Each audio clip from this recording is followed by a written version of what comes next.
markii la guursado soo inay soo raadsato nolol farxad leh iyo jawi degan iyo inay ninkeeda waqti la qaadato inay awlaad dhasho bay soo raadsatay xagee lagu arkay naaga kale oo lala qabo la seexarsa hal qola oo dhuh ku jirta maxaa kadeedayna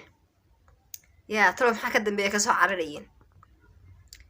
markii naag la guursado soo tii xaajigeeda halkaa ka geli jirtay ma aha ilaa subaxii ilaa habeenkii nolol xayaatala ku jirjidhay maxay tahay macnaha naagta laleeyahay habeenkii soo dhuumataa iyaga soo qorsheeyo habeenkii ducada la rabo maxay tahay ducada la rabo macnaha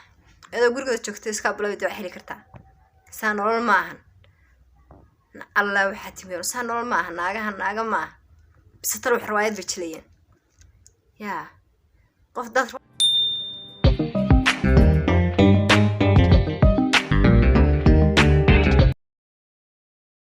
السلام عليكم ورحمة الله تعالى وبركاته وين السلام يا دمان أصحاب قالقة كوحدان حمزة أوفيشيال مeel kastoo daafaha caalamka nafshin walaalahay qaaliga wayna salaamay waxaan leeyahay xilli kastoo aad joogtaan wacan oo wanaagsan xilligay ku tahay wacan oo wanaagsan qof kasta meesha jooga ayaan ku salaamay aad iyo aad waa mahadsantihiin walaalahay qaaliga ku soo dhawaada channelka xamza official gacmo furan qalbi furan iyo saafiya walaashina jecel walaalahay qaaliga sharafta meel kastoo aad joogtaan wayna salaamay waxaan leeyahay soo dhawaada ilaahay baa mahad iyo shukr bale hadduu anagu nabad iyo caafimaad qabnana soo celiyo waxaan rajaynaya sida anigu caafimaad qabnaa idinkuna caafimaad u qabtaan waxaan leeyahay soo dhawaada mar kale iyo Daamin Cusmaan ama xamza official saa u taqaanaanba saa u jeedaa maanta waa video cusub waxaan leeyahay soo dhawaada gacmo furan qalbi furan walaashina jecel welcome yaa barnaamijkeena insha Allah barnaamijkeena goobta wax ku saabsan yahay yaan dhawad afar xaasle iyo taakayaan haystay marka qofkii hadda rabo in la barto ama qofkii rabo in la wadwadaba wuxuu soo kaxaysanayaa afar islaamood saddex bay haddana maraysaa xaaladda saddex bay maraysaa marka waxaan leeyahay galabta barnaamijka inay haayo wuxuu ku saabsan yahay saddexaas leh mise saddex tigli inaan dhahdo walaal ani inaan guursadaan rabaa hamigeygu waa saas waa ila cunay waa ila cabay waa ila ceeshay macnaha haddayna qofku markaas iyo dahabaan rabaa iyo guriyaan rabaa ee dhahdo qofkaas guur iyo nolol diyaar uma waa iska diganaysaa gabadha marka aan haasaawayo gabadha marka la haasaawayo aan la hadlaayo waa u sheega waxaan inaan xaasaar leeyahay waxba kama qariyo marka maadaama ay arkeen ani dheernaanta igu jirto iyo reactionkayga markay arkeen kale anigu midda aan la yaabay oo maskaxdayda qaadan weyday waxay tahay naagu damiir darana waxay naaga cidma dhalin miya hooyo iyo aabaya ehel ma lahayn miya wax madarbiga ka soo kaxays ilaa naaga caadiya ninku in afar guursado iyo saddex guursado midna ma xuma laakiin sid u bahdilayo ayaaba iga daranba xagee lagu arkay nin le anigu qolkan baan deganahay saddex naagood qol bay degan yihiin maxay naawo xurmad iyo karaamo ma miya naagaha ku markii la guursado maxay soo raadsanaa waa inay nolol fiican helaan ku farxsan yihiin waa inay helaan xilli ay jawi oo xaajigooda la qaataan maxay helayaan hadda anigu waa shakada faham waaye qof habeen kasta guri degan habeen kasta qol degan waa waalibe markaas xaabay anigu mid aan la yaabay wax weeye naag markii la guursado soo inay soo raadsato nolol farxad leh iyo jawi degan iyo inay ninkeeda waqti la qaadato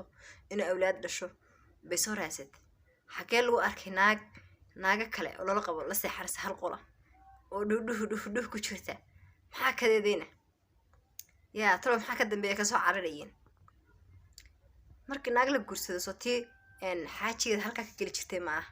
ilaa subaxii ilaa habeenkii nolol xayaatala ku jirjidhay maxay tahay macnaha naagta laleeyahay habeenkii soo dhuumataa iyaga soo qorsheeyo habeenkii ducada la rabo maxay tahay ducada la rabo macnaha iyadoo gurigeeda joogtay iskaa bilowday duca heli kartaa saa nolol ma ahan allah waxaa timiyo saa nolol ma aha naaga ma aha bise talo wax riwaayad bay jilayeen yaa qof dad riwaayad jilay inay yihiin baa umaleynaya anigu dad run sheegay oo ma ekayn because waxaas wax damiirka geli kara ma ahan wax macquula ma aha taas hadda waxaan dad meel ku wada nool hal weel ku wada ceesha hal gogolna wada shaxda gabdhahayga aad u jeedaan waxaa waaye xilliga aysan anaga aanan wada joogin waxay sameeyeen horta waxaan baraa quraanka maasha waxa kale oo jirta dhanka maadigana waa ka caawiya halkii malaf saacadi hal mar aan kula kaftamo inaan saddexaas guursado waxay ku xiran tahay inaan guriyo badan leeyahay inaan hanti badan leeyahay inaan nin lacag haysta aan ku xiran tahay ruleska noo yaal waxay kamid ah in case